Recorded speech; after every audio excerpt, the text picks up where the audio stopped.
I'm Brett Schmeski from Mountain Home Street Rods. We brought a 1969 Camaro. We call it Mercury Rising, and the name comes from the engine that's in it. It's got a Mercury Racing SB4, makes 750 horsepower, natural aspirated.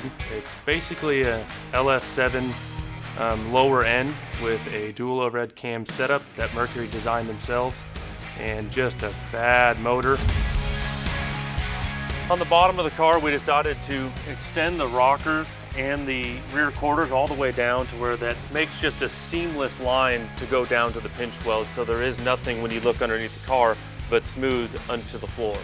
With sticking to the race car performance and look, we decided to go with the Forgeline AL305.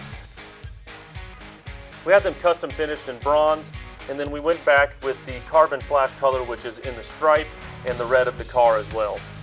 We went with custom valve JRI coilovers.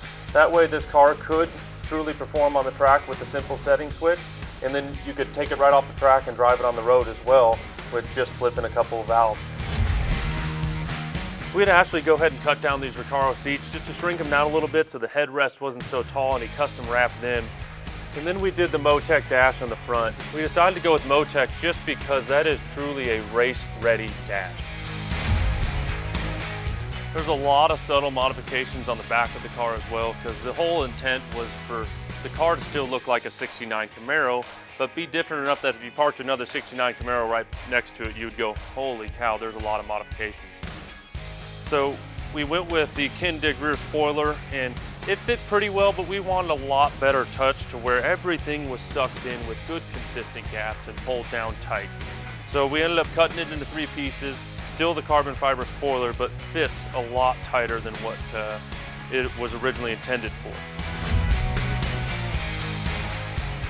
We stuck in the rear bumper as well and fabricated both the sheet metal on top and bottom. So we sucked the roll pan in and up to meet the bumper, and then went all the way around on the inside with sheet metal work in order to make that a perfect gap all the way around the entire bumper.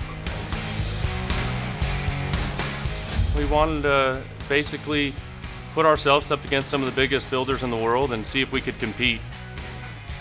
So to go to a big show like SEMA for my first time to bring a car, we got to see, hey, are we on their level or do we need to pick up our game? And I'm excited to see where that takes us.